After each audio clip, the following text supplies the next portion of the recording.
In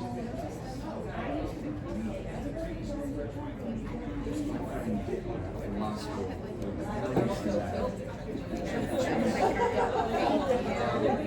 Yeah, exactly right. She plays too, so that's a good spot for her.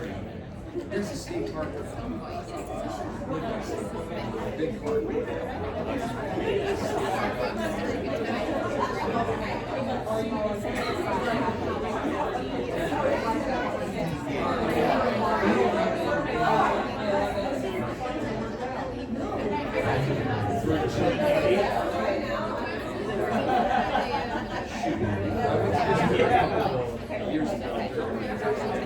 Okay, everybody.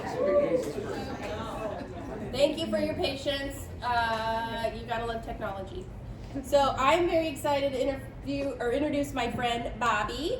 And one thing that you guys mentioned on a topic you're interested in hearing more about is health, wellness, stress, how to live a better life. And so Bobby is going to talk to you about that today. So please give him your full attention, and if he allows for questions, please participate. Excited to be here, guys. Thanks, Bobby.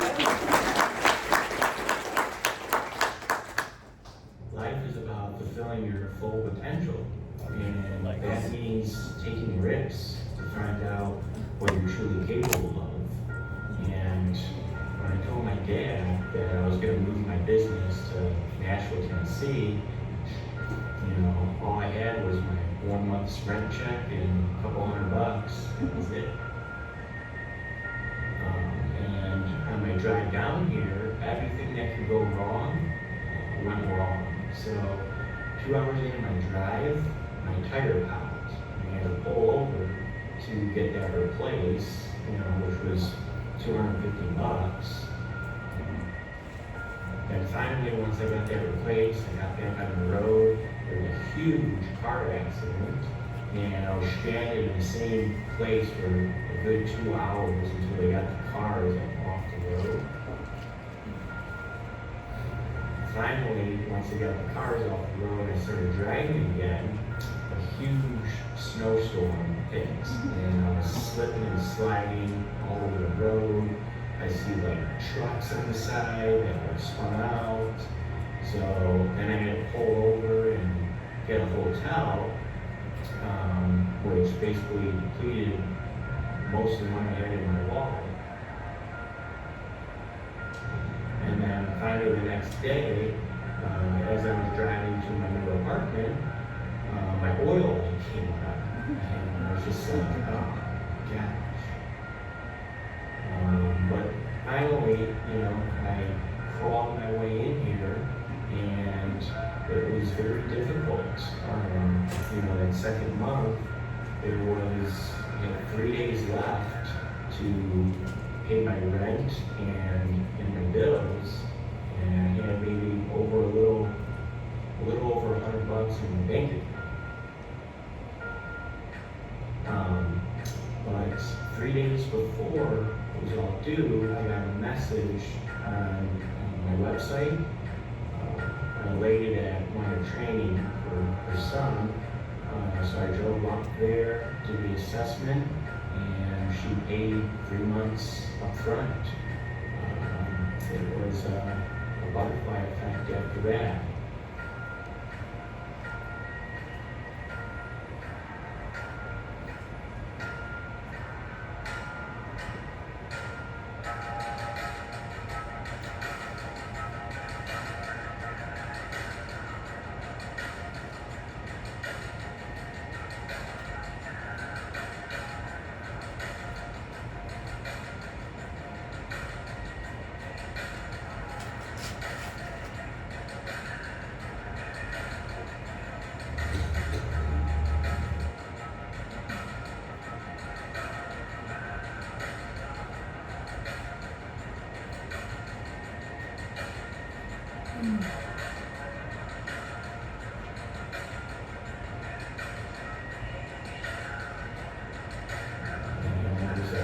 True test of my faith.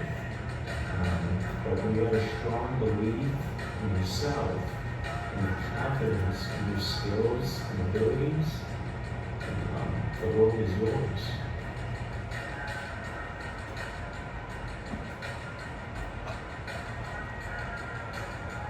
Get NFL Sunday Ticket and YouTube TV to watch up to 4 games live at once with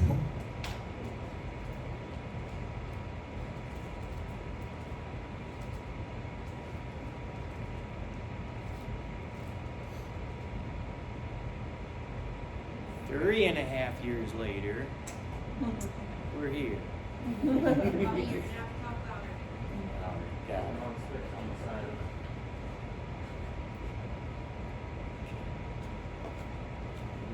So, 3.5 years later, I am here standing in front of all of you.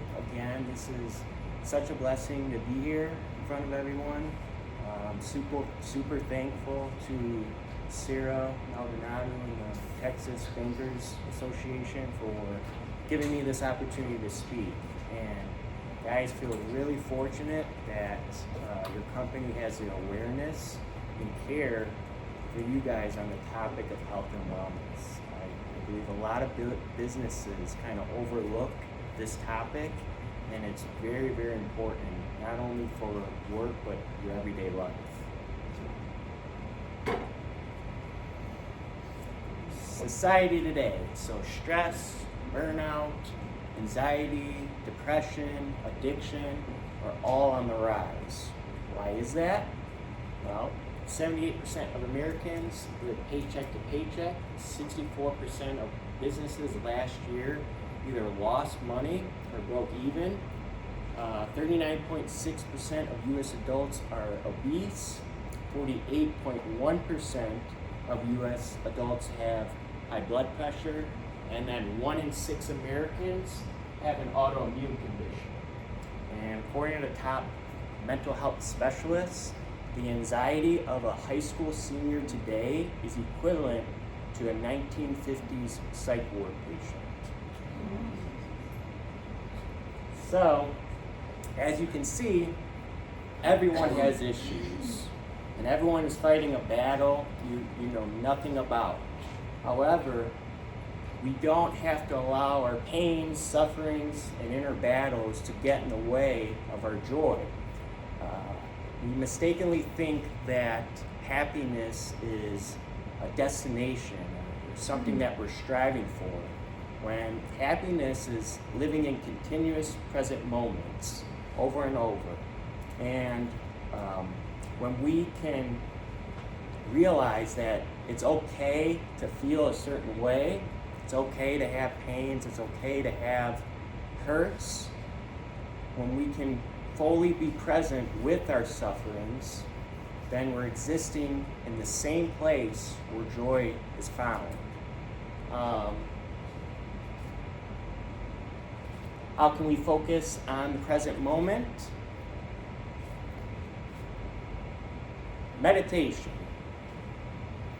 So, what meditation does, it actually strengthens the prefrontal cortex of the brain, which is responsible for executive functioning, personal development, decision-making, leadership qualities, and it actually lowers activity in the amygdala part of the brain, which is our fight or flight stress response.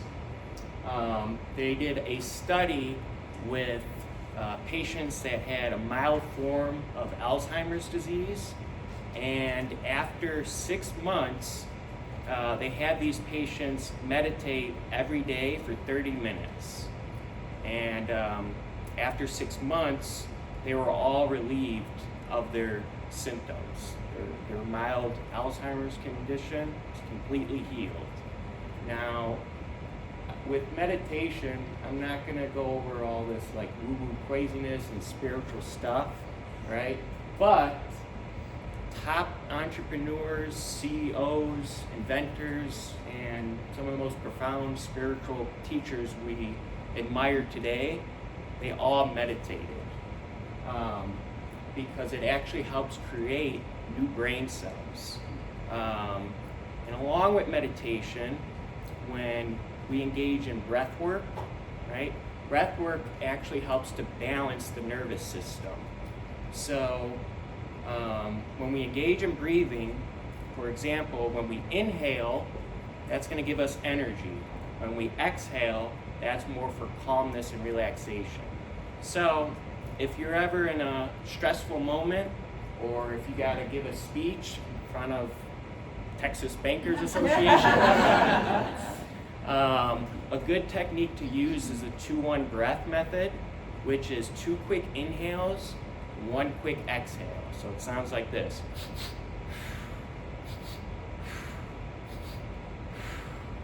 Anytime that you're overly stressed, or you're going through a struggle, it's a way to calm down the nervous system. Whenever you see like a little kid like crying, you'll notice that when they're crying, they're going right? Relaxes the nervous system. So we're gonna give this a shot. I want us all to do this together. We're gonna do 10 2-1 breaths. Are you ready? We awake? We alive? All right, here we go. 2-1 breaths. And begin. 1, 2, 3, 4, 5, 6, 7, 8, 9, 10. Beautiful. Great job, guys. Now, the other thing with breath work is that 86% of fat is lost through breath. The other 14% is lost through water, urine, sweat, tears. So what I do with all my weight loss clients is I have them do 30 deep breaths in the morning, and I have them do 4-8 breath. So you inhale for 4, exhale for 8. And that's going to help stimulate your metabolism for the day.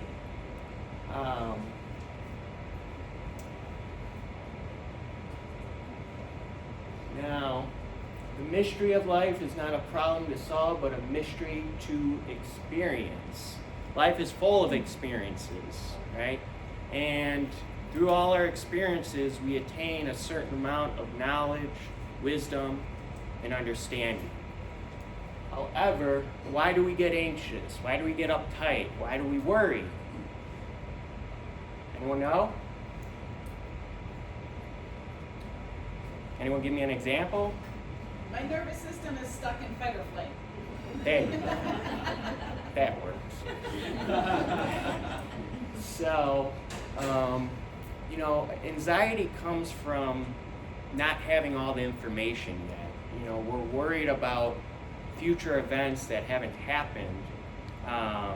And when you realize that you don't have all the information yet, and that information will come to you at the perfect time when you're ready for it, this anxiety and stress and worry will start to diminish. Everything is by design, right? Our life is by design. And the experiences that we go through are meant to bring us to a higher purpose, to access our true and fullest self. Comparison is the theft of joy. In our society today, everyone has a timeline of go to school, high school, college, get your job, get married, have kids, retire, die, right? And it has to be achieved in perfect order, right? And the issue we have with that is that, a lot of stress, worry, and anxiety comes from looking at other people's timeline and feeling like we're falling behind. This person got their job. Why don't I not have my full-time career job yet? This person got married. Why am I not married? This person bought a house and a nice car. How come I don't have a nice house or car, right? Granted, having said that, you always hear the statement, life is not fair, right? But that comes from looking and watching other people's timeline instead of focusing on your own timeline and your own story. So, again, people are going to graduate before you, but remain broke and unemployed before you get into your first real job. People are going to get married before you, but end up divorced 2 to 3 years later. You know, people are going to buy a nice house or a nice car before you, but go bankrupt 3 years later. So it makes absolutely no sense to compare ourselves or judge ourselves on an illusionary race. Now, this is some of the timelines of the greatest, like CEOs, artists, and inventors, entrepreneurs. It's never too late to go for what you want, to strive for your dream and your purpose. All right, so Gordon Bowker, he didn't start Starbucks until he was 51 years old. Colonel Sanders didn't create KFC until he was 62. Henry Ford didn't start his company until he was 40. Ferdinand Porsche didn't start his company until he was 56. Sam Walton didn't start Walmart until 44. Astor Chandler didn't invent Coca-Cola until age 41. And the list goes on and on and on, right? These are people that didn't follow anyone else's timeline. They were focused on their own story and accomplishing what they wanted to accomplish. Next, we have visualization. Albert Einstein said, imagination is more important than knowledge. So, everything that you see in the external world was once imagined. Everything was imagined. It started off as an invisible force, and that turned into an idea, which then manifested itself into creation. So Alexander Graham Bell imagined the telephone. The Wright brothers imagined the airplane. Carl Benz imagined the car. Now, what we see within ourselves, that big dream that we want to accomplish, if you can visualize it, and if you're given a certain vision, that's not a dream, that's a preview to your future.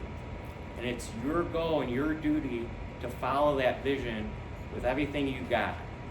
If people tell you that, if you tell your vision to people and they say, it's crazy, it's never gonna work, you're never gonna make a lot of money doing it, then that's your true purpose. That's the vision that you wanna follow. Now, I wanna take a minute here and I want you guys all to close your eyes. Okay. Now, I want you all to think about a past event that brought you joy. So I want you to get that image in your brain. Now, you can see that image, you can see that place, that environment, without using your two external eyes. You can talk at that event without moving your external mouth. You can hear things at that event without using your external ears. You can walk at that event without using your external legs. What is that? That's your higher self, your spirit and your soul that is immortal, can never be destroyed. Now I want you to open your eyes. So, if we can do that with the past event, we can also do it with the future event. So now I want you to close your eyes and think about something that you want to accomplish, or think about your dream that you've always wanted. Close your eyes.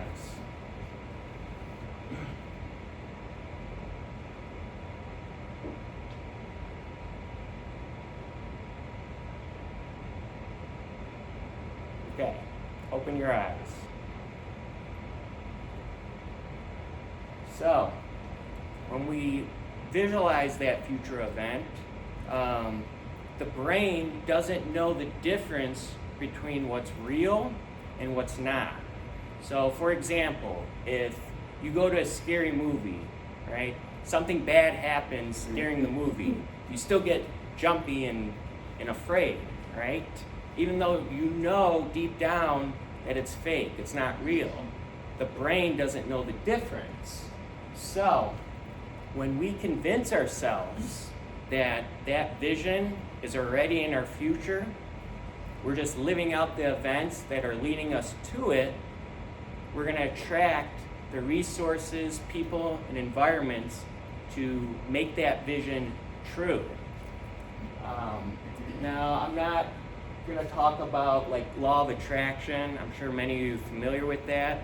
I believe in it wholeheartedly, but I'm going to explain the science behind it. So, we all have in the brain what is called the reticular activating system. And what that means is whatever you believe, your brain is going to look for that in your external environment, and it's only going to see that. So, for example, if you think that everyone at your job hates you, right? You come home to your husband or wife, yeah, everyone hates me, I don't like this job, right? Then, the following day when you go into work, your brain is only going to look for the examples of people hating you, and it will find it. Whatever you look for, you're going to discover and find.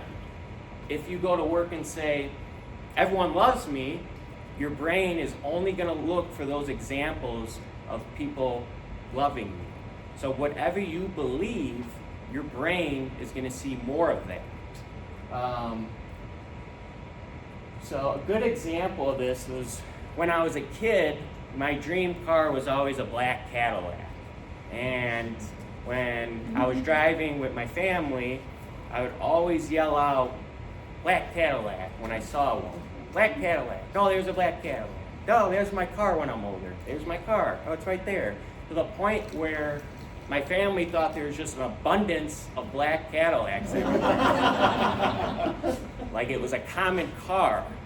When in reality, it wasn't a common car. It was just, that's what my mind was focused on, so that's all I saw. And it was able to point that out. We attract not what we necessarily want, we attract what we feel in the present moment. Now, if we think about a past event that brought us pain, right? Pain and suffering. If we visualize that event, our body are releasing the same emotions as if that past event is happening now in the present moment. And this is where we kind of end up in this vicious cycle of things repeating over and over and over again, is because we keep looking back to the past and resurrecting those same emotions, which makes us attract similar situations. Now, going back to the past, what's up? Yes, Dad, I got the black Cadillac. Now, if our bodies can release the same emotions as that past event, we can also do it for a future event. So now, that dream or that goal that you visualized, I want you to put yourself in the emotion of it already being true.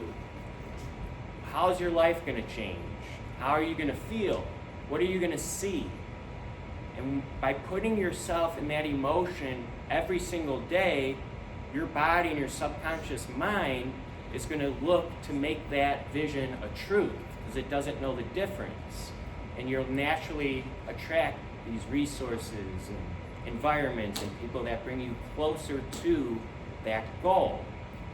So now, I want you guys to do that. So you're going to close your eyes, put that future event, that goal, and now, while you're visualizing it, I want you to put yourself in the emotion of that event already being true.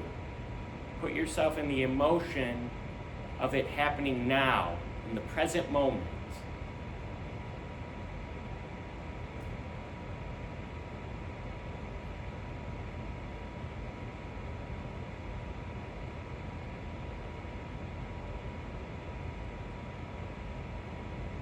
Beautiful. How does that make you feel?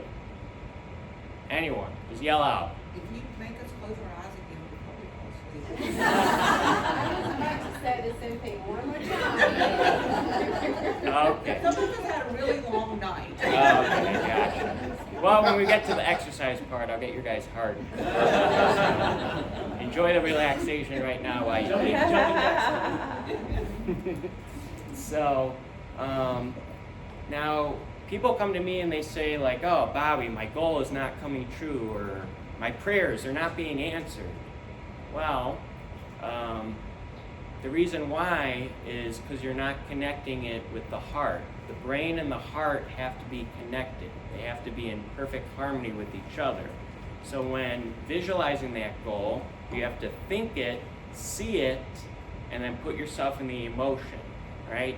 The brain is very, very electric, right? Thinking.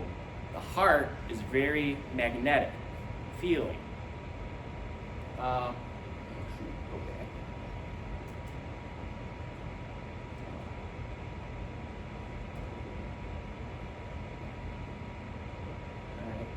Now, power, passion, and talent. There is around 70 trillion cells in the body. Each cell produces about 1.4 volts of electricity. 70 trillion times 1.4 volts of electricity equals 980 trillion volts of electricity. Yes, your body literally produces 980 trillion volts of electricity. You are all powerful beyond measure. Too many times today in society, and I think coming out of college especially, we're always taught to follow sums of money. Like, how can we make a lot of money to live out the lifestyle that we want? And it's actually in reverse. When we focus on that, it's going to deplete our energy, creativity, and joy for life. When we focus on our talent and our strength, right, that's going to increase our energy, our creativity. Talent came from the word teletum. Teletum means sums of money. Now, when you focus on your passion every single day and what you love, the brain releases a chemical known as myelin. When myelin is released daily, other parts of the brain become stronger. Parts that deal with perception, comprehension, and the ability to learn, absorb, and retain new information. Now, Albert Einstein said if you judge a fish by its ability to climb a tree, it will live its whole life thinking it's stupid. Now, our modern educational system today, it gives one style of learning and it expects every kid to adapt to that one style of learning, when it's not right. Everyone learns in a different way, and for me, I know for sure, going through school, I felt like I was stupid because it wouldn't click, it wouldn't stick, and it made me believe that, how's my life going to be when I'm older, when I have more stress, when I have more things to learn. However, when learning something, in order to make it stick and in order for you to remember it, it has to be tied to some emotion. So if there's no emotion tied to what you're learning, you're going to forget it. It's not going to stick. And what I mean by that emotion is, for example, I had up on here my client that I reversed their stage 4 kidney failure. Happens to be my grandma. And when I was researching all the kidney health, if you would have told me, Bobby, make a report on kidney health, I'd have no emotion towards it. It would be boring to me. But when a family member is suffering and your goal is to get them out of that suffering as soon as possible, there's motivation to learn it. There's emotion. And you're going to absorb all that information that you research because of that emotion. 1 hour of focus towards something that you love doubles the amount of brain connections. Now,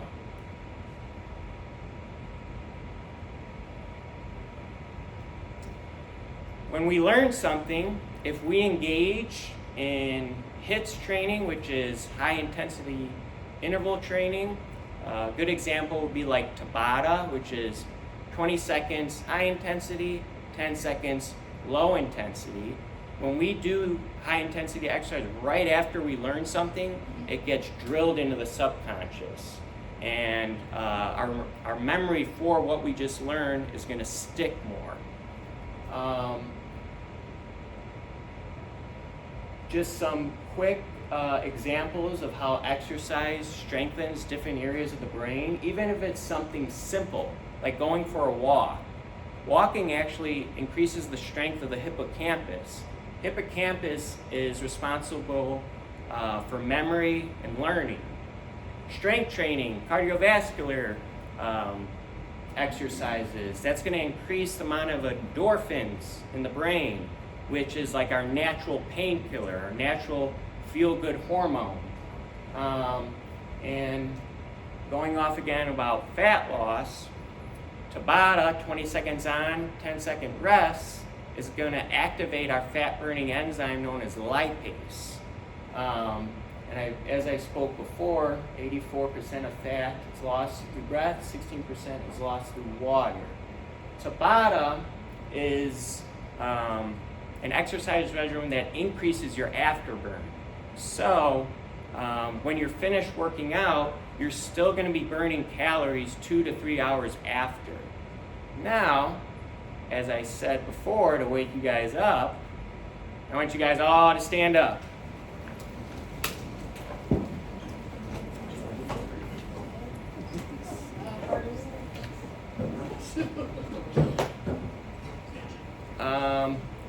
Have your chair right in back of you. So stand in front of your chair. Perfect. That's good. Maybe push the table just a tad forward.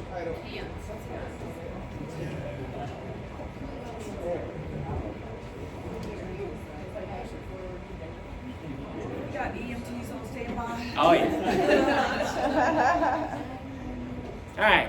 So we're going to do a quick example of a Tabata type of workout, which is 20 seconds high intensity, 10 seconds low intensity. So we're going to do 20 seconds of chair squats. All I want you to do is sit down, stand up. Sit down, stand up. 20 seconds, and begin.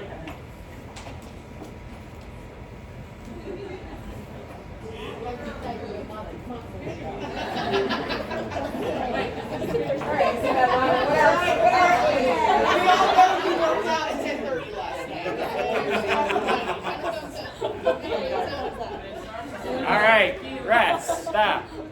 Okay, 10 seconds low intensity. All I want you to do now is just be in place. In place, in place. 8, 7, 6, 5, 4, 3, 2, 1. Relax. Then you're going to be back to 20 seconds of chair squats. All right, so that's an example of Tabata. You can do it with any types of exercises that you like, jumping jacks, skaters, any dumbbell movements, any kettlebell movements.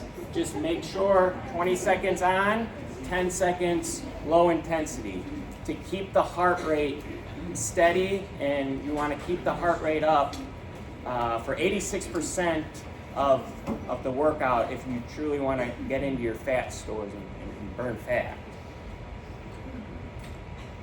Vitamin D, my favorite. So, when light hits your skin and it combines with the cholesterol, it turns into vitamin D. 20 to 30 minutes of sunshine will give you around 30 20,000 IU of vitamin D. It's a lot. 20 minutes, that's all you need. 20 minutes in the sun. Something that I think everyone can do. And vitamin D actually, it's not really a vitamin, it works more of like a hormone in the body. But it helps your serotonin receptors work more efficiently. And serotonin is our happy chemical, right? It's what boosts our mood. It regulates sleep and appetite as well. Vitamin D also helps to balance GABA and glutamate in the brain. So in the brain, we have GABA and we have glutamate. GABA is our calm, relaxation chemical. Glutamate is our energy, our fight or flight. I'm sure many of you, if you drank too much caffeine in the afternoon and you start getting jittery, right? That's high glutamate levels and less GABA. If your glutamate levels are too high, you're going to be anxious. If your GABA levels are too low, you're going to be depressed. So vitamin D actually helps put glutamate and GABA back into perfect balance so that you have a steady state of energy, relaxation. Vitamin D actually, our bodies produce natural forms of, we actually produce a natural form of painkiller. Our bodies produce its own glucocorticoids, and vitamin D helps with that process of creating our own natural forms of glucocorticoids. Cortisol. So, when I say cortisol, what does everyone think? Stress. However, this is a different way of explaining it. So, cortisol is actually what wakes us up in the morning. When we open our eyes, our cortisol increases, and it's what gives us the energy to move around and do things. When we don't have enough cortisol in our bodies, then we're not going to have the ability to take on our stressors for the day. So what vitamin D does is it makes sure that you have enough cortisol in your system to handle your stressors for the day. With vitamin D, it's very important to take it with vitamin K2. So vitamin D, if you take it by itself, it can actually increase your calcium levels, and that calcium then could go into the wrong places in the body. So whenever you're taking vitamin D, take vitamin K2 with it, because vitamin K2 actually it takes the calcium from the blood and it pushes it into the bone. It makes sure that the calcium goes into the right places. Otherwise, if you have an increased level of calcium, could end up having like kidney stones, arthritic pain. It gets into the wrong places. In terms of vitamin D for mood, I'm sure everyone's familiar with like the winter blues, right? Our vitamin D levels drop, and there's actually no studies linking like overdose on vitamin D. For me, myself, during the winter months, I'll take around 40 to 50,000 IU of vitamin D combined with vitamin K2, and it helps kind of balance my mood, and it helps prevent brain fog and those winter blues from the darkness, right? Foods that are high in vitamin D: salmon, eggs, tuna, mushrooms, tofu, and trout. Any questions on vitamin D? What is it normal? And obviously, this is a guy who work out, but what would a normal vitamin D intake? I was told 5,000 plus the K2. Is that too little? Well, it all depends on what you're taking it for. If you're taking it for like a certain condition, it's different. If you're just taking it for just to keep balanced vitamin D, then anywhere between 2 to 5,000 IU is fine. It's a normal dosage.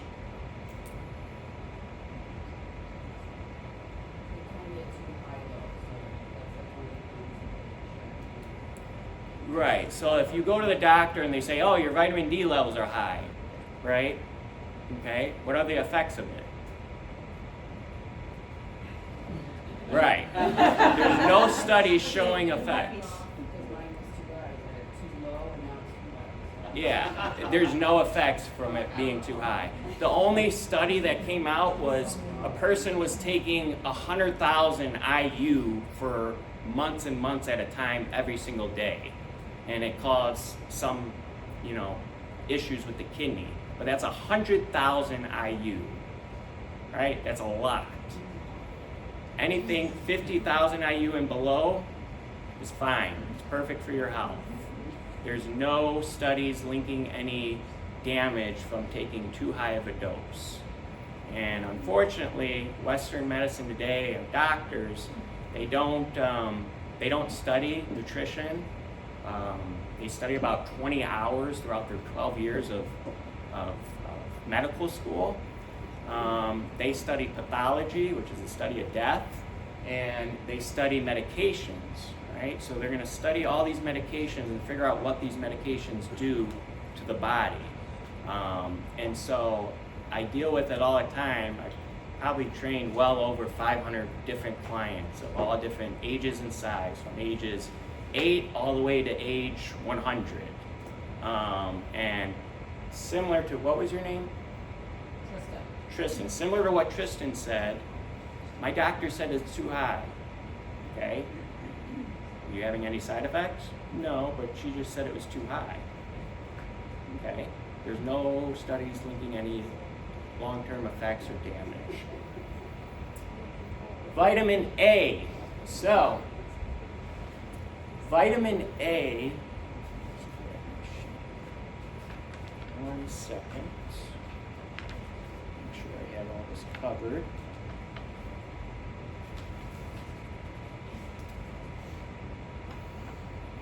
So vitamin A helps with the production of white blood cells, specifically the T cells.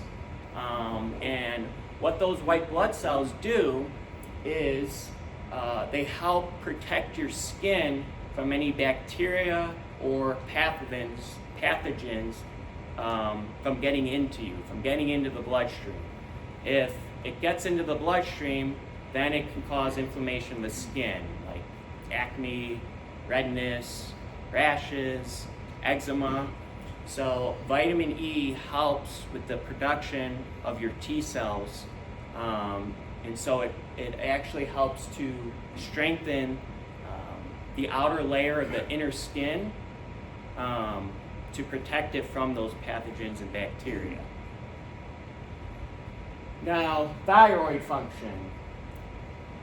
So vitamin A helps with the absorption of iodine, and it helps with the conversion of T3 to T4.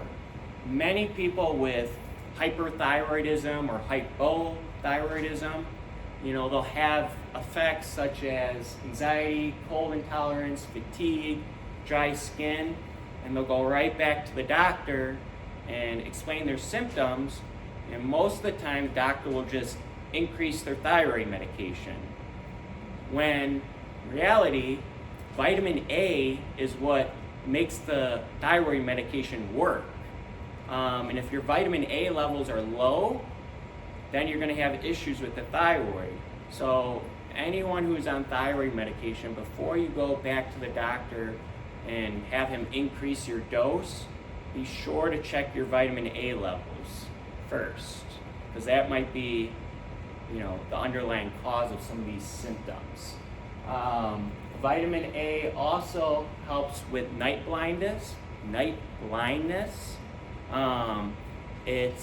It helps build up this pigment in the retina part of the eye known as rhodopsin. And that's, again, rhodopsin helps protect against night blindness.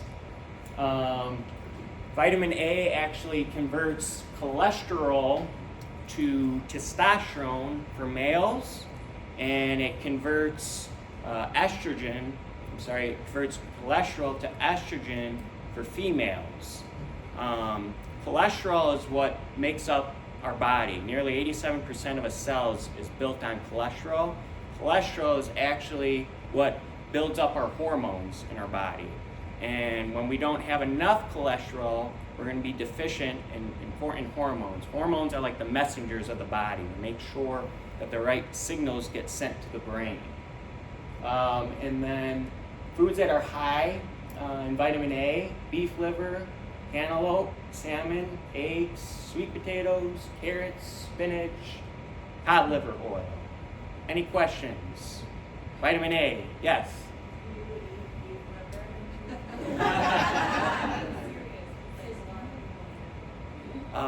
So like the organ meats are very, very nutrient dense. They're full of all your B vitamins. They have a lot of CoQ10. I'm actually not a big meat eater. So I actually take, it's by Ancestral Supplements. Yeah, right. Ancestral Supplements, they sell all the different kinds of organ meat. So they have organ for like the lungs, they have it for the brain, pancreas, liver.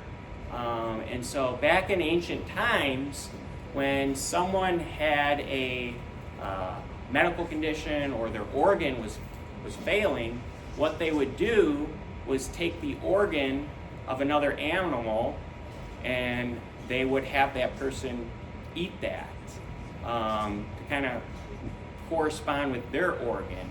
Now, like with the ancestral supplements that I take, it's basically the amino acids and all the nutrients from the organ of the animal that you're ingesting.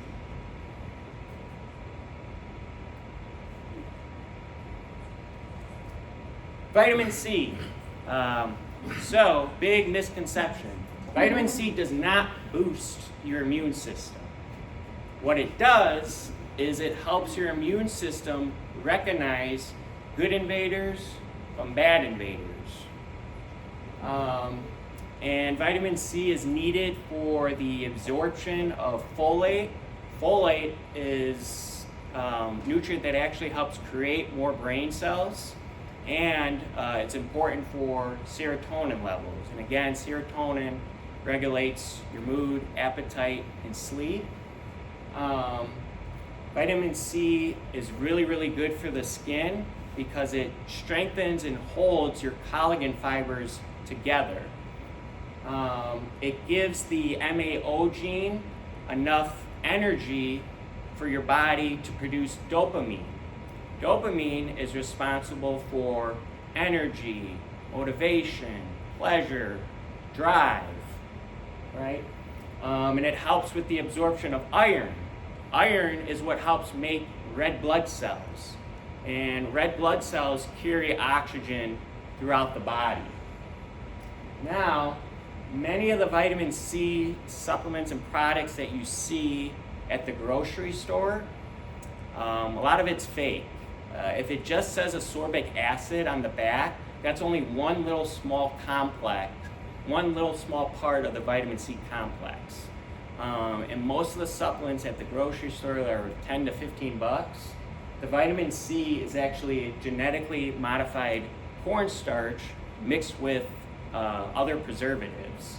And one of those artificial chemicals preservatives is acetone. Anyone familiar with that? Nail polish remover, right? So a lot of the vitamin C is a combination of genetically modified cornstarch with acetone, which is nail polish remover. It's also found, naturally in plants, but we know it today mostly for being nail polish remover. So if you want to increase your vitamin C and you want to supplement with it, make sure that on the supplement it says that the vitamin C is from a whole food complex. The other source that's very, very high in vitamin C is your cherries. It's one of the most highest content of vitamin C. Some of the foods that are high in vitamin C: Brussels sprouts, strawberries, kiwi, red bell peppers, tomatoes, and cauliflower. Yes. Oranges. No, that's high in vitamin C. Everyone knows oranges, vitamin C. So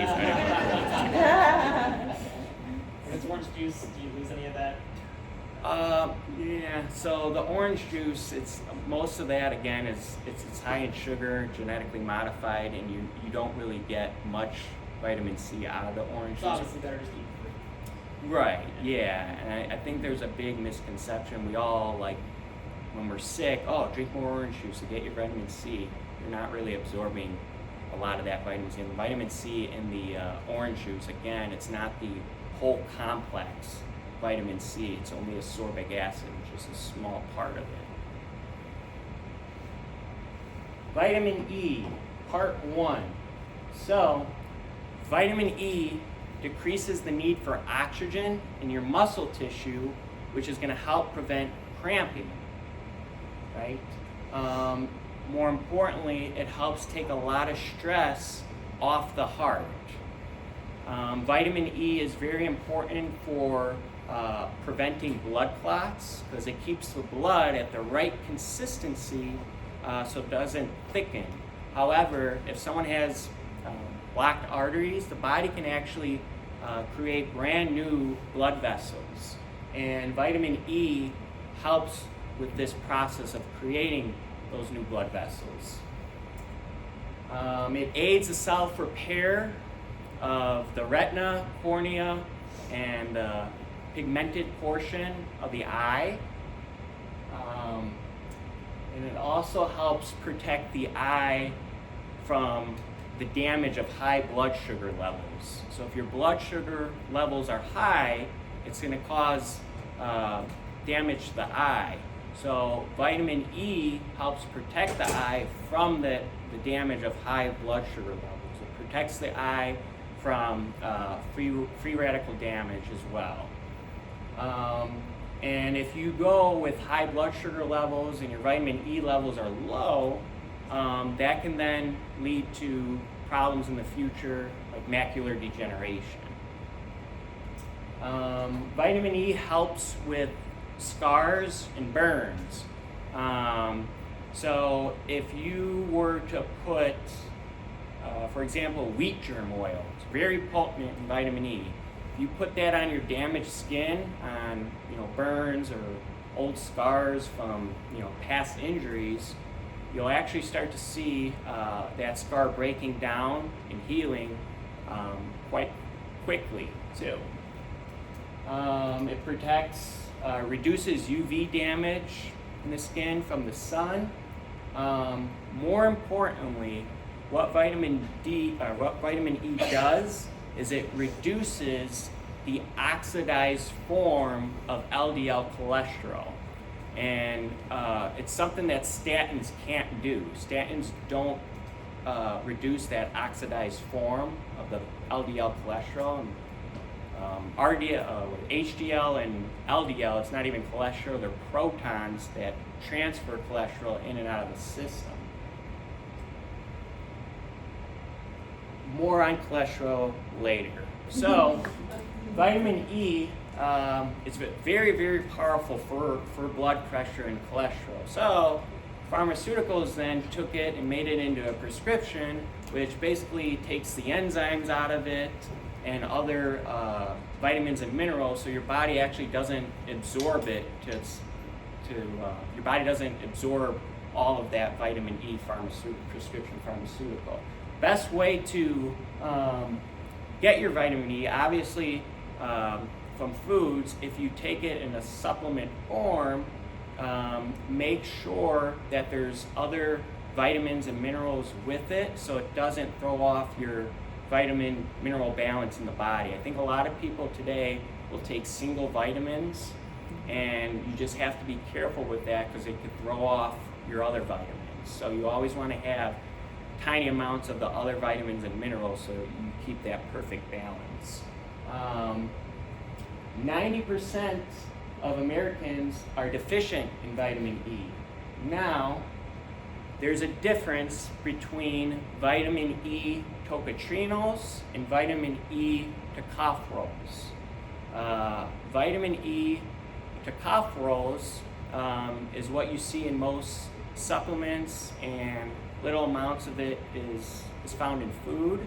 However, vitamin E tocotrienols is not found in any food. It has to be, you have to get it from supplementation, and it has to be sourced from the annatto plant. So all these above benefits that I just explained about vitamin E, I'm talking about the vitamin E tocotrienol form, sourced from the annatto plant. So when you're getting a vitamin E supplement, look at the back. If it has tocopherols in it, no. You want to make sure it's 100% vitamin E tocotrienols. That's very, very powerful for cholesterol and blood pressure. Back to cholesterol. So, nearly 87% of a cell is built on cholesterol. Your body's made up of cholesterol. And like I said before, cholesterol is what makes hormones in your body. If you're low on cholesterol, your body's not going to make the appropriate amounts of hormones such as testosterone, estrogen, right? And there's a misconception with RDL and LDL. Like I said before, HDL and LDL. Like I said before, they're not cholesterol, they're protons that transfer cholesterol in and out of the system. Now, what this oxidized LDL does is it can damage the inner lining of your blood vessels and then cause these gaps. And this oxidized LDL then creeps into these gaps and gets into the wrong places in the body that can cause damage. So what happens is with this oxidized LDL, your immune system sees it as like a foreign invader or bacteria. So as this oxidized LDL is floating around, your white blood cells, your macrophages, they follow that oxidized LDL to where they eventually latch onto it and capture it, right, to protect the outer environment of your body. However, once it captures it, that cell turns into foam, and that foam is plaque. And again, I'm kind of against statin drugs. I feel like doctors are prescribing it like candy today. All these assessments that I do with clients, it's like more than half of them, I'm on statins. And again, the statins is depleting what your body's made of. You don't die from high cholesterol. You die from not having enough cholesterol. And again, statin drugs don't reduce the bad form of LDL, because LDL is something that we need, as well as HDL.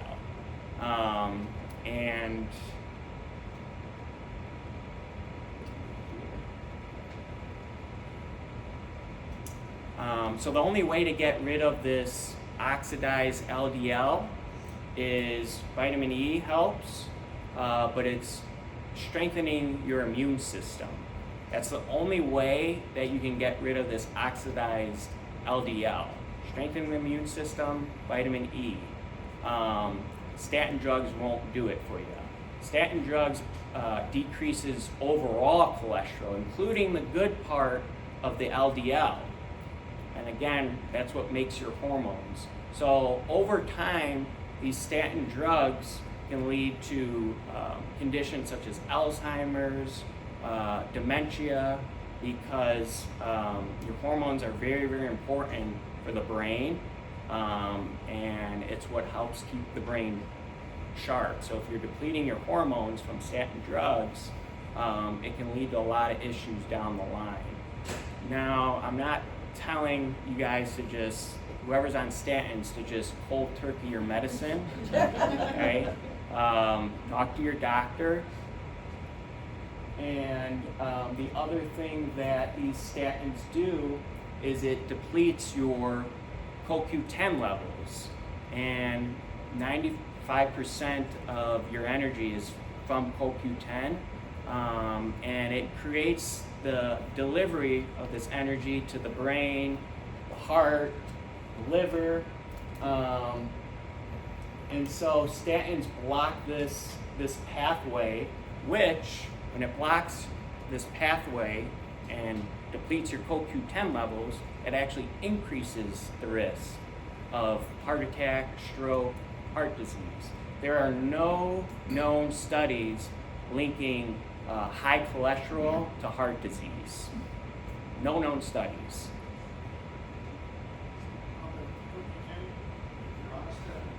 If you're on a statin, yeah, I would highly recommend to take a high dose of CoQ10, because the statin is going to deplete your CoQ10 levels. No, there's no interactions with CoQ10 and statins.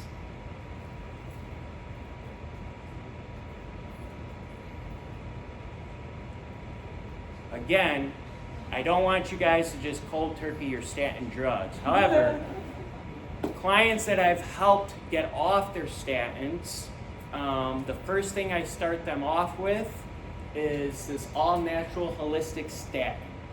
And what it is every day you have half of a red apple with 4 to 5 organic baby carrots and 15 grams of beet fiber a week. You can lower your cholesterol by over 50%. Granted, if you, the half apple, you have to make sure that the number on it, the PLU number, starts with the number 9. If it's any other number, don't buy it, because that's, it means it was either genetically modified or there's certain herbicides on that apple. And again, it has to be a red apple. The green can kind of stagnate digestion. What about Cheerios? It says on the box you can eat Cheerios. Cholesterol. No. I mean, I like frosted Cheerios. That was when I was little. Yeah. So if any of you guys want to, this is very important if you want to take a picture or write this down for anyone who has high cholesterol.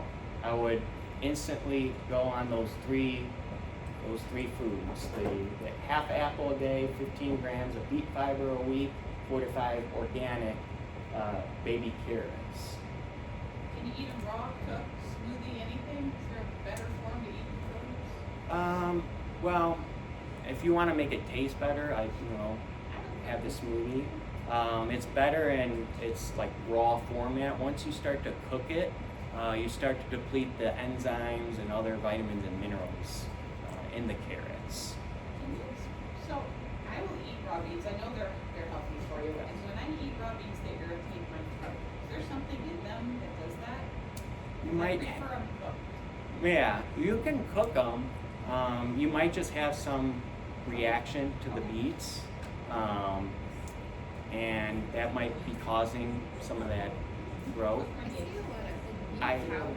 Yeah, there's a lot of beet powder, but those beet powders don't have the fiber in it, and so you're better off going with the actual beets and getting that 15 grams of beet fiber a week.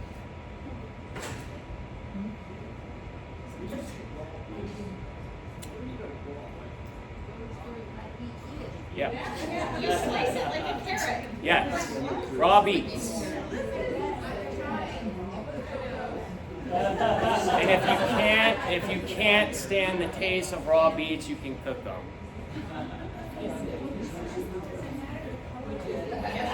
No, color doesn't. No. Yes. Hold on, guys. Hold on. Hey guys, Jessica has a real question. Are you aware, like, the ancestral supplements allows you to consume, like, liver without tasting liver? Is there any way to consume meat without tasting it? I'm not trying to be mean, but that's, like, a real problem I have with meat. Yeah. For my clients that don't want to eat straight up beets, they'll mix it with a smoothie, and a good way to make it taste better is when you put it in the smoothie, add some licorice root extract. I'm not talking about the candy, but that will get rid of that like blunt chalk taste from like proteins or smoothies if you add that licorice root extract. It's also good for your blood pressure as well. So like cooking the meat though, does it destroy everything? Or you No, like anything that we cook is gonna alter the makeup of the food. You know, the higher you cook something, the more it's gonna take those nutrients out and those enzymes. So like the raw version, you're getting the highest nutritional content in the raw form.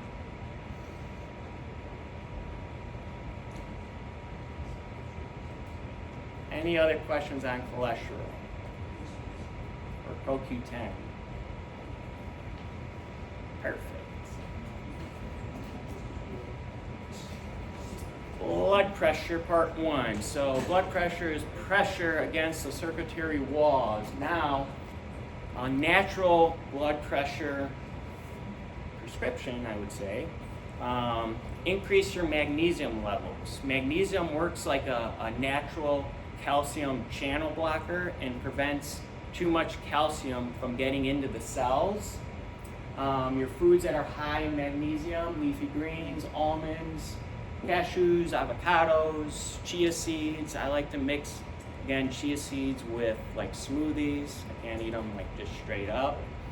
The other thing is increase your potassium levels. Potassium actually helps remove toxic levels of heavy metals, and we're actually supposed to get around 4,700 milligrams of potassium a day. No one even comes close to that. And I think it's one of the main causes of this high blood pressure epidemic that we're in.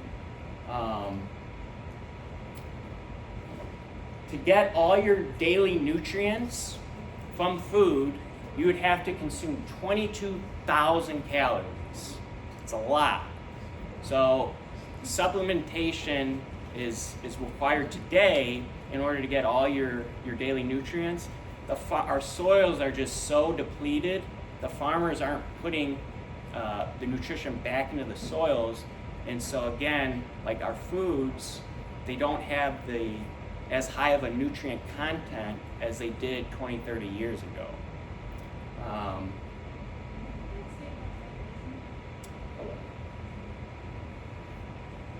Acts like a natural calcium channel blocker and prevents too much calcium from getting into the cells. There's 2 types of magnesium, right? Oh, there's like 4 or 5 different types of magnesium. There's magnesium malate. There's magnesium malate works more for like cramps or tight muscles.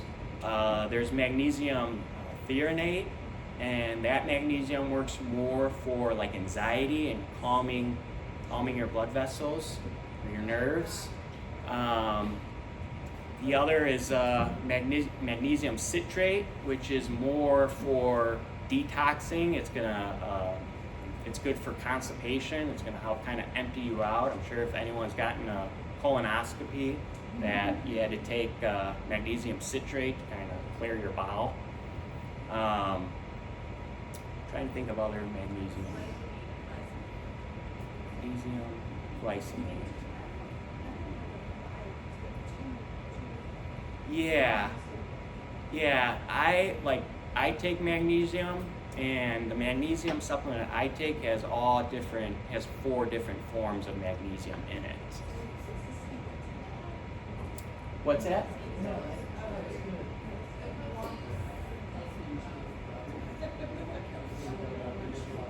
Yeah.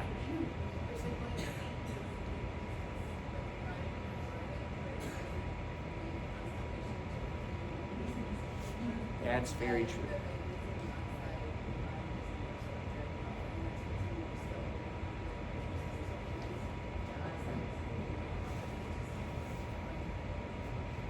Very good.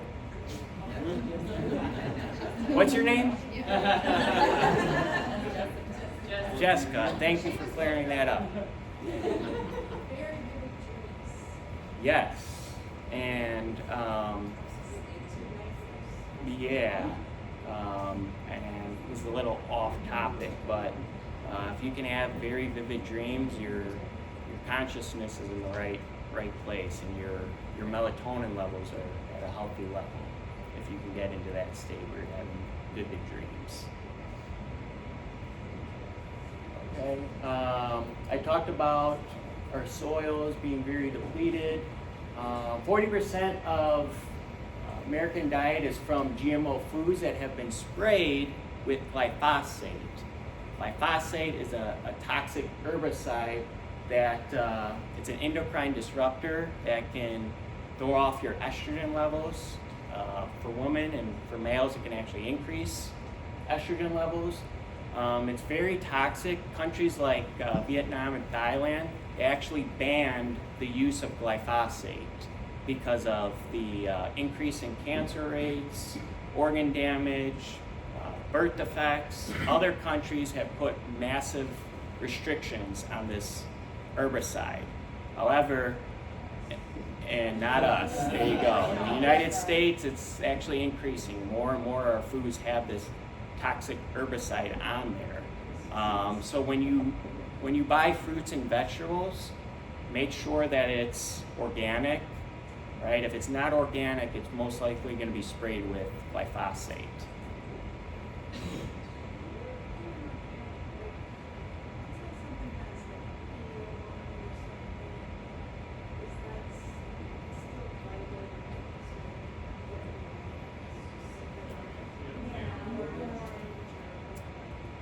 Like if it's, you're saying like if it's, You're killing the hours.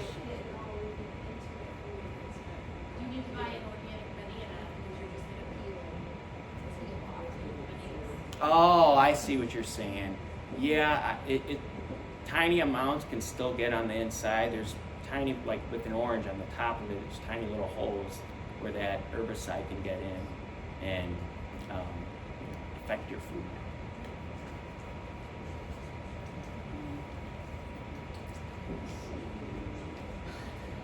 Going back to potassium, potassium actually helps you digest your carbohydrates more efficiently. So for me, I normally have 1,000 milligrams of potassium right after a high carbohydrate meal. Potassium actually helps balance out your blood sugar levels. And the other thing with potassium is if you're trying to gain muscle with weightlifting, potassium actually helps your muscles hold on to adequate amounts of amino acids and proteins. Without enough potassium, your muscles won't absorb those amino acids and protein to its efficiently. Foods high in potassium: avocados, dried apricots, leafy greens, sweet potatoes, beets, and bananas. All right. Blood pressure, part 3. There's a big misconception with sodium, right? We need sodium. The body, like I explained before, the body is very electric. The brain is very electric. It needs salt in order to function and to think. When you have high blood pressure, many doctors will say, lower your sodium intake. That is true if it's white table salt. White table salt is toxic to the body. It's 97.5% sodium. The other 2.5% is moisture absorbents and flow agents. And even with white table salt, people are like, oh, I gotta get my iodine. As soon as you open up that white table salt, it decreases in iodine. Iodine kind of leaves the salt and it's basically depleted. So sodium actually helps your body produce natropuric hormones, which promotes healthy blood vessels, aids the kidney, and heart health. If you're going with a salt, or if you have high blood pressure, I'm not going to tell you to lower your sodium levels. I'm going to just ask you to make a slight change with your salt. Instead of the white table salt, switch either to Celtic sea salt or pink Himalayan salt. These salts, 50% of it is,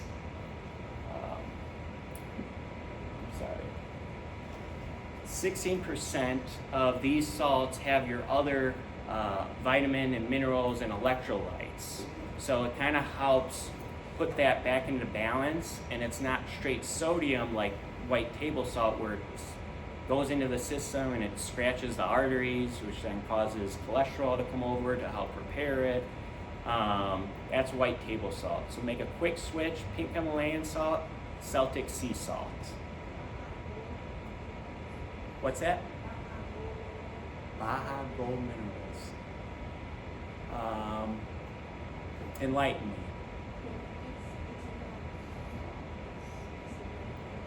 It's a brand. Baja Gold. Do you know, like, is that the name of the salt? Oh, that's the name of the company.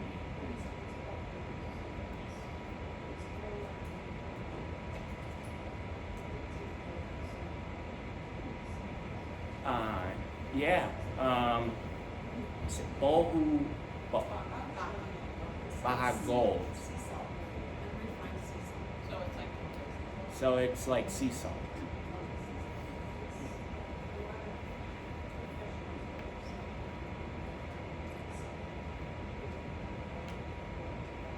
Yeah, the pink Himalayan, the Baja Gold, it's another form of Celtic sea salt, which is going to probably have a higher percentage of those other electrolytes and other vitamins and minerals. But you know, if you're making a small change, you want to start with pink Himalayan salts and then gradually go down to then the Celtic sea salt. That's an option. Do salt alternatives? Like a while ago, I switched away from using soy salt over to like the brand amino acids. They're salty. Is that like a Whole Foods salt, or is that? A lot of people cook with amino acids, and it has a lot of natural salt. It's kind of like soy sauce. Yeah, like maybe that's what I use instead. Yeah, yeah. So like coconut aminos, you're saying, and that has that like salty taste instead of soy sauce. Yeah. It's just a little bit cleaner.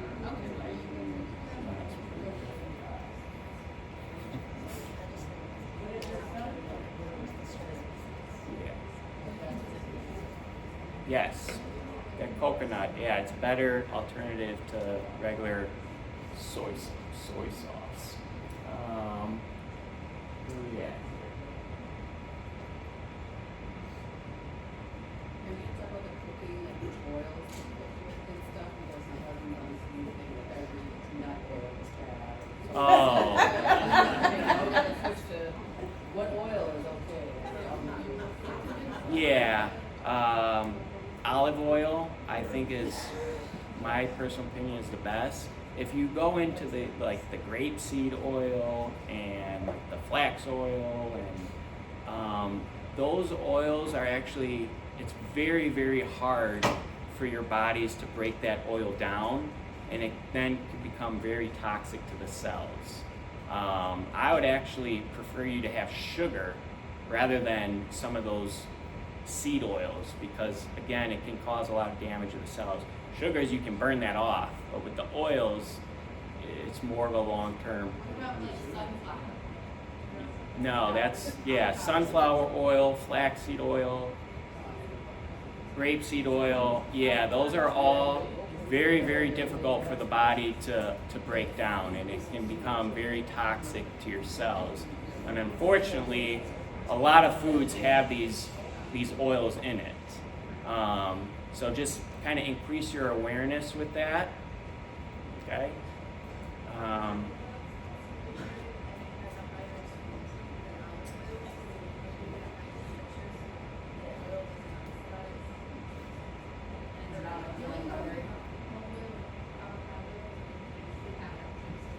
Avocado oil is actually good too. Olive oil, avocado oil, yeah, those are good for the system. It's easy for your body to break those two oils down. Well,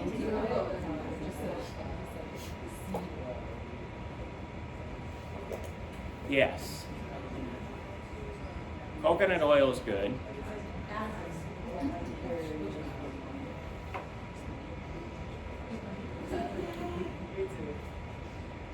All right, moving on. Blood pressure, part 4. Vitamin C is really good for blood pressure. It works like a natural diuretic, and it can remove excess fluid in the body. We talked about the foods that are high in vitamin C, specifically cherries, high content of vitamin C. Other foods, Brussels sprouts, strawberries, kiwi, red bell peppers, tomatoes, cauliflower. When you have high blood pressure and you're exercising, you want to avoid heavy lifting. There's people that have passed out from doing a max lift, because when you're exerting yourself your blood pressure is going to increase, and if you already have high blood pressure, it can be detrimental. So if you have high blood pressure and you're exercising, you want to keep it more lighter reps. Lighter weight, more reps. And the other good exercise format for high blood pressure would be like what we just did, that Tabata, because it just naturally and gradually raises the heart rate, whereas if you're doing a max lift, it's going to shoot the blood pressure up. Right? The sauna. So we talked about potassium and how it helps remove toxic heavy metals from the body. The sauna works wonders for blood pressure, because the sauna as well, it helps increase your sweating, it opens up the pores, and you sweat out a lot of mercury and toxic heavy metals. We already talked about breathing, right? How inhale is energy, exhale, relaxation. To manage blood pressure, it's one of the first things I do with my clients is we engage in breath work to help calm them down and lower their blood pressure. 30 deep breaths. Inhale for 4, exhale for 8. Lying increases blood pressure, right? Because it stimulates the sympathetic nervous system. And so if your nervous system is telling you one thing and then your mind comes out with something different, right, you're out of alignment. It's going to cause your blood pressure to increase. That's thus the lie detector test. That's how it kind of came about. If their heart increased, they would say, oh, they might be telling a lie because they're not aligned. Feeling the heart, increase in blood pressure, and then 1 minute of anger or 1 minute of stress, or say like you have a bad argument with your spouse for a full minute, it's going to lower the immune system for 3 days. It takes 3 days to recover from that. So your emotions are very, very, they're connected to all your organs. And the other way to help with blood pressure is earthing. So what earthing is basically walking barefoot in mud, grass, cement, and you're taking in the electrons from the earth through the acupuncture part of your foot. All right, lightning fills the ground with electrons, and then you're taking that in through, again, the acupuncture part of your foot. Okay, we talked about impact of emotions on organs. It's very, very important. There was a study with cancer patients, and they found a correlation amongst these cancer patients. They found that all these cancer patients were holding on to something very heavily that they couldn't let go of. It was either like bitterness towards a relationship, or hate for when they got like betrayed, or some form of like resentment that they had. They all had that correlation. And when they worked with counselors and mental health specialists, what they discovered was when they were able to fully let go of that and heal from that resentment or bitterness, their cancer actually started to heal, and they were recovering. It put their cancer in remission. They would recover from it. So again, emotions play a big part in our health, and when we're able to let go of bitterness and resentment, then we're making room for more joy, peace, and love. Anger weakens the liver, grief weakens the lungs, worry weakens the stomach, fear weakens the kidneys, prolonged stress weakens the brain and the heart, guilt creates feelings of pain, which can lead to arthritis symptoms, loneliness can increase the risk of heart attacks, and addiction.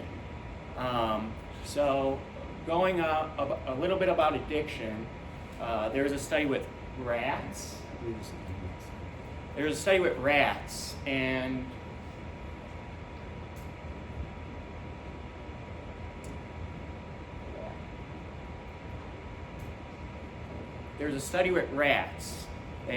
They put these rats in, a small container, and they gave them all different kinds of drugs, like methamphetamine, heroin, cocaine. And what they discovered was, once they took the rat and they put it with other rats, and they put them in a different environment that was filled with a bunch of rat toys and wheels, they also had the drugs on the side as well. Not one of the rats went over to the drugs, the cocaine, the heroin. So it goes to show you that our environment plays a big part in addiction. If we don't feel like we belong, we're going to feel isolated and lonely. And in order to combat that, people turn to drugs to just get a certain feeling, because they're not getting that feeling from their environments.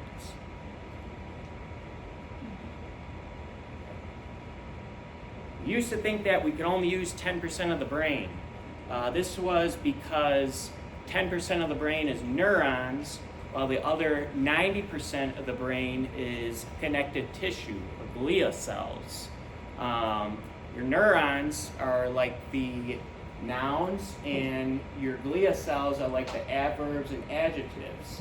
However, in order to use 100% of the brain, we have to continue to learn, obviously, but if we engage in the same pattern over and over and over again, or if we have the same routine, that actually lowers your baseline dopamine levels. So you're going to actually start to feel tired, less motivated, and that you're only going to be using 10% of your brain.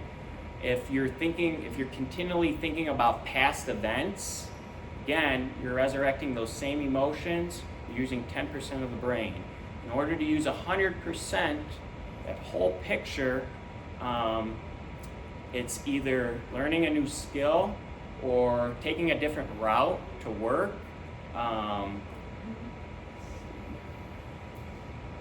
to break out of a funk that you're in. Say you're in a boring routine or a boring job, you can't stand it anymore. To kind of break this funk, we need to a lot of people are consuming rather than creating. You come home, you consume the news, you consume all the posts on social media, and instead of creating. So a way to flip that, instead of coming home staring at social media or watching the news, create something. that's going to create more brain connections and other networks. That's going to increase your intelligence. So make a rap, learn to play a new instrument, make a yo-yo, design a keychain, take a different route to work, design a new morning and evening routine, walk a new trail, stop at a new restaurant, brush your teeth with the opposite hand. That actually helps get you out of a funk because it activates the other part of the brain that you're not using, the right hand. What if you stand right? Don't stand. All right, guys, really quick, finishing up here. I'm not going to go too much into the B vitamins, but B vitamins are your stress vitamins. So when we're super stressed and anxious, we deplete our omega-3 fatty acids and we deplete our stress vitamins. Vitamin B1 is another one that helps serotonin receptors work more efficiently. It works really good for anxiety. Vitamin B3 works really good for depression. It helps increase GABA levels in the brain.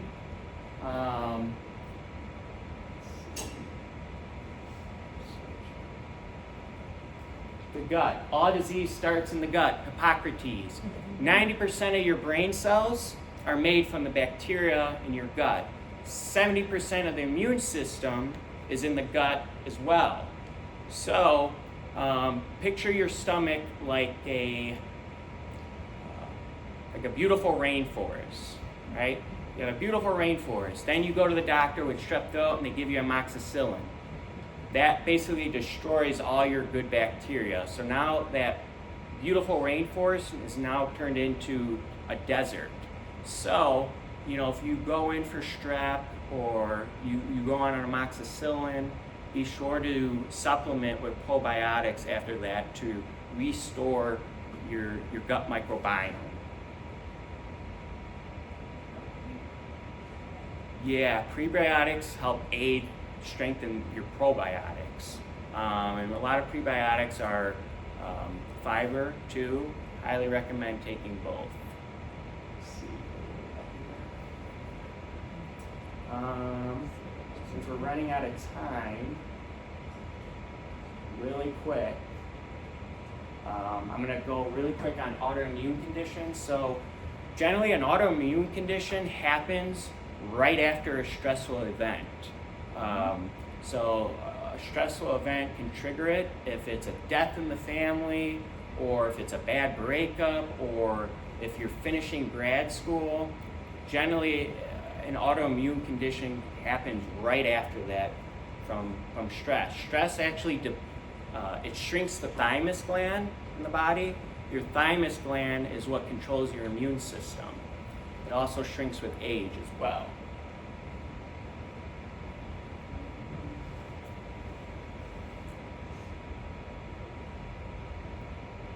Really quick, cancer. 1931, Dr. Otto Warburg won the Nobel Prize for discovering that cancer cannot survive in an alkaline environment. Cancer needs acid.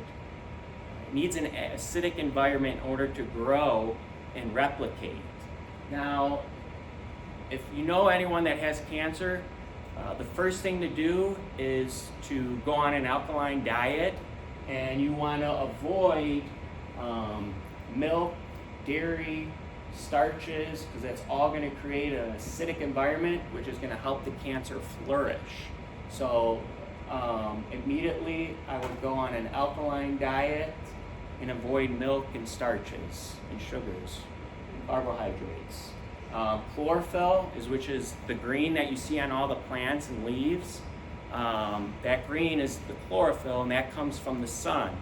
The sun makes the green on all the plants and fills it up with oxygen. Chlorophyll cleans the blood.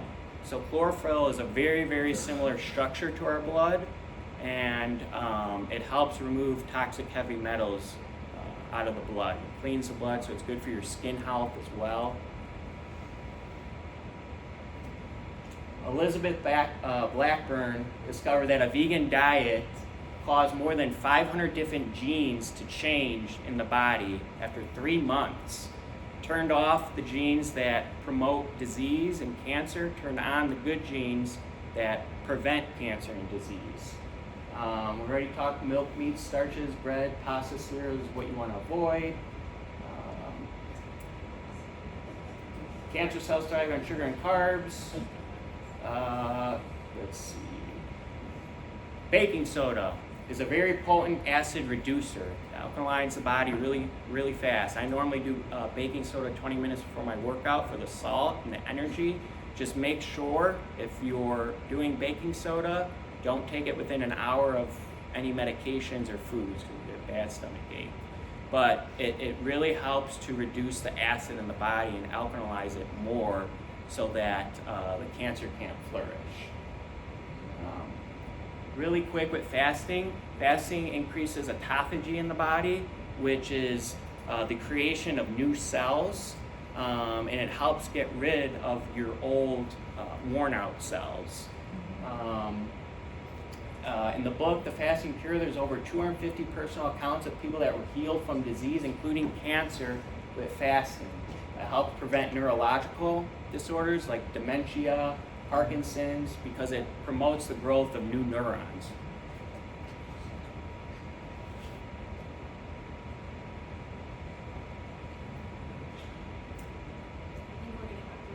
Yeah, let's go to the last couple.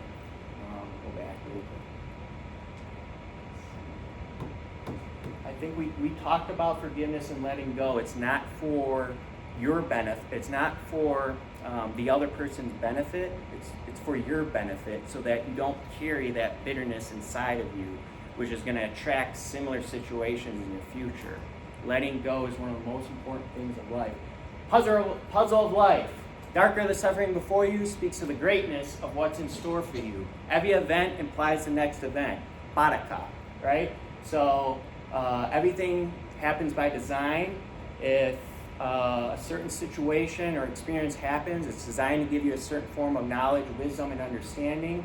As I say here, the job you lost was a setup to lead you to the next job where you're more utilized and valued. A bad breakup gave you the final missing puzzle piece of understanding that led you to the person you're meant to marry. Physical, mental, and emotional abuse that you took, what led you to becoming a best-selling author, one of the greatest counselors that transformed many lives. Loneliness you dealt with is what helped discover your spiritual gifts. Bullying as a kid is what led you to Olympic wrestler, one of the greatest UFC fighters this world has ever seen. Those examples from clients as well as myself. This is the last slide. Okay. Love is greatest weapon and answer to everything. Be kind and generous to people who try to stop you or persuade you away from your vision and from your dream. Most likely they already gave up theirs, so they're gonna preach to other people to let go of their dream and their vision. Love, right? Have understanding for those that mock you, and understand that they want others to feel the way that they were mocked. They want others to feel the way they felt when they were once mocked. Love those who hate you, and understand that it's their own hate against themselves. Love all those who turn against you, for they soon will become your followers. Love, love, love against any criticism, condemnation. Love is what gets you to the next level of your life. If you're taking on certain sufferings and you act like a victim, right? The universe is like, well, this is all this person can handle. I can't bring them up to a higher level because they're going to stay right here. This is all they can handle. If you continue to love throughout all your obstacles and experiences, the divine can rise you up higher and higher and higher to where you're at the top, where everyone is coming after you, right? Because you're the top of the top, and you have the ability to take it all on because of all the experiences and the sufferings that you've been through, and your ability to continue to be a kind and loving person through those obstacles. Big thanks to my parents. They're in the back. Mom and Dad, stand up.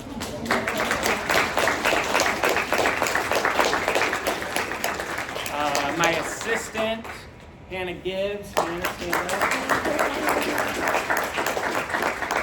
Big thanks to Sarah Maldonado and to you guys, the Texas Bankers Association. I am super blessed. It was I'm so grateful again. This was such a blessing to speak to you all today. And do we have any other questions?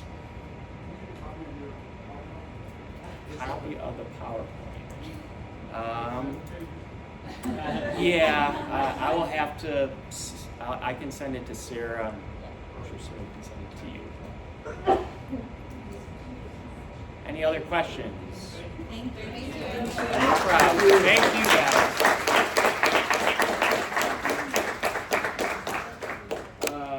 Also, if you guys have any other questions that come to mind, this is my card. It has my Instagram on there. So if you have any other questions, you shoot me that question on my Instagram, and I'll be sure to do the best I can to answer it. Thank you.